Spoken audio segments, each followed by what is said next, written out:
تو ہم خوش قسمت ہے کہ ہمیں یہ عظیم دین ملا ہے. ہمارا یہ بلیو ہے کہ یہ دین جو ہے یہ پرفیکٹ دین ہے. اسی طرح غیر مسلم ہوتے ہیں تو وہ جب اپنے مطلب مذہب میں پیدا ہوتے ہیں تو ان کا بھی یہ بلیو ہوتا ہے کہ ان کا مذہب پرفیکٹ مذہب ہے. تو میرا یہ سوال ہے میرے مائنڈ میں ہوتا ہے کہ کیا ان کے ساتھ بے انصافی نہیں ہے کہ وہ دوسرے دین میں پیدا ہوئے ہیں؟ آپ کا سوال جو ہے وہ ایک کامن پبلک والا سوال ہے. بات یہ ہے کہ سب سے پہلے یہ سمجھ لیں کہ آپ کو یہ جو بتایا گیا کہ آپ بڑے خوش نصیب ہیں تو شاید یہ بھی کوئی اتنی بڑی حقیقت نہیں ہے. مجھے بتائیں اس سے بڑھ کر بد نصیب کون ہے جو دریا کے کنارے پیاسا مر جائے. ریگستان میں کوئی پیاسا مر جائے تو اس پہ صبر آ جاتا ہے, لیکن دریا کے کنارے کوئی پیاسا مر جائے تو صبر بھی نہیں آتا. تو مسلمان وہ لوگ ہیں جو دریا کے کنارے رہتے ہوئے پیاسے مر رہے ہیں. یہ ہمیں کسی نے غلط بتا دیا کہ ہم مسلمانوں کے گھر پیدا ہو گئے تو اب جنت یا کامیابی ہمارا مقدر ہو چکی ہے. بالکل ایسا نہیں ہے. ہر شخص نے اس دوڑ میں حصہ لینا ہے. اس کے بعد جو لوگ کامیاب ہوں گے وہی لوگ کامیاب ہوں گے. یہ دماغ سے بالکل کیڑا نکال دیں کہ مسلمانوں کے گھر پیدا ہونے سے جنت گارنٹیڈ ہو چکی بھی ہے. ہر شخص کو اللہ تعالیٰ کی پہچان کرنی ہے. پھر جتنے گیون سرکمسٹانسز تھے اس میں اسے جتنی بات سمجھ آئی, اللہ تعالیٰ اس کی شاکلہ کے مطابق قیامت کے دن اس کا فیصلہ کرے گا. ایسے لوگ کہ جن تک انبیاء کی دعوت نہیں پہنچی ان کے لیے نہ تو نماز پڑھنا ضروری ہے نہ روزے رکھنا ضروری ہے. ان کے لیے بس اجمالاً اتنا کانسیپٹ کہ یہ کائنات کسی کریٹر نے بنائی ہے یہ کافی ہے.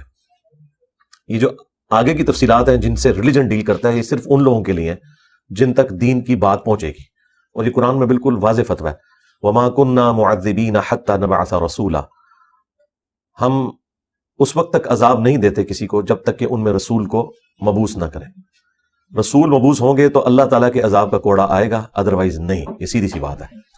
افریقہ کے جنگلوں میں یا اسی طریقے سے ایسے صحراؤں میں جہاں وقت کے پیغمبر کی بات نہیں پہنچی وہاں ایک خدا کا مان لینا کافی ہے.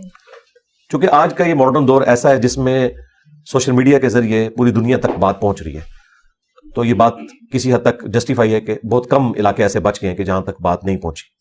تو پھر اگلا سٹیپ ہے کہ ان تک اسلام کا تعارف کس طریقے سے پہنچا ہے. کیا وہ ایسا بھیانک تعارف ہے کہ اس کے بعد اسلام سے لوگ نفرت کریں گے, یا پازیٹیو تعارف ہے؟ پھر مسلمانوں کا ایٹیچیوڈ کیسا ہے کہ اس نے اسلام کی خدمت کرنے کی بجائے اسلام کی بدنامی میں اضافہ کیا ہے. یہ ساری چیزیں صرف اللہ تعالیٰ ہی دیکھ سکتا ہے. انسان اس طرح کی چیزوں کا حساب کتاب نہیں رکھ سکتا. تو غیر مسلم بھی بد نصیب اس وقت ہوں گے کہ جب اللہ تعالیٰ نے جو انہیں گیون سرکمسٹانسز دی ہیں ان میں خدا کو سیریس نہیں لیں گے.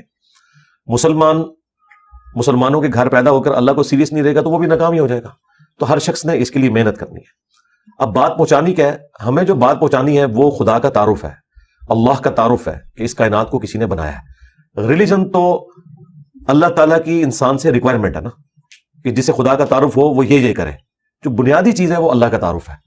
اور اللہ کا تعارف ایسی چیز ہے جو آپ ایک ایتھیسٹ کو بھی کروا سکتے ہیں, ایک کرسچن کو بھی کروا سکتے ہیں, ایک ہندو کو بھی کروا سکتے ہیں, اور ایک مسلمان کو بھی کروا سکتے ہیں. ونس جب وہ گاڈ کو سیریس لے پھر وہ ریلیجن کی طرف آئے گا, پھر اللہ تعالیٰ اس کے لیے راہیں آسان کرے گا. لیکن پہلی شرط یہ ہے کہ وہ سیریس لے. وَالَّذِينَ جَاهَدُوا فِينَا لَنَهْدِيَنَّهُمْ سُبُلَنَا. جو لوگ ہماری راہ میں کوشش کرتے ہیں ہم ہدایت اور کامیابی کی راہیں ان کے لیے کھول دیتے ہیں. اس لیے آپ دیکھیں جو لوگ کوشش کرتے ہیں وہ نان مسلم سے مسلم ہو جاتے ہیں, اور جو کوشش نہیں کرتے وہ مسلمانوں کے گھر پیدا ہو کر بھی مسلمانوں والا نام لے کے دنیا سے جاتے ہیں, مرتے وہ کفر کے اوپر ہے. اگرچہ ان کا جنازہ لاکھوں لوگ پڑھ لیں, ان کو غسل دینے والے نیکوکار لوگ ہوں, ان کی میت کے اوپر جو ہے وہ وقت کے سارے علماء بھی جمع ہو جائیں, اللہ کے حضور وہ ناکامی کی موت مر گئے. یہ اللہ نے فیصلہ کرنا ہے. تو اس لیے بد نصیب وہ ہے کہ جو خدا کو نہیں پہچانتا, خوش نصیب وہ ہے جو خدا کو پہچان لے. اور جب خدا کو پہچان لے گا اور خدا کو سیریس لے گا انشاءاللہ تعالیٰ وہ حق بات تک پہنچ جائے گا.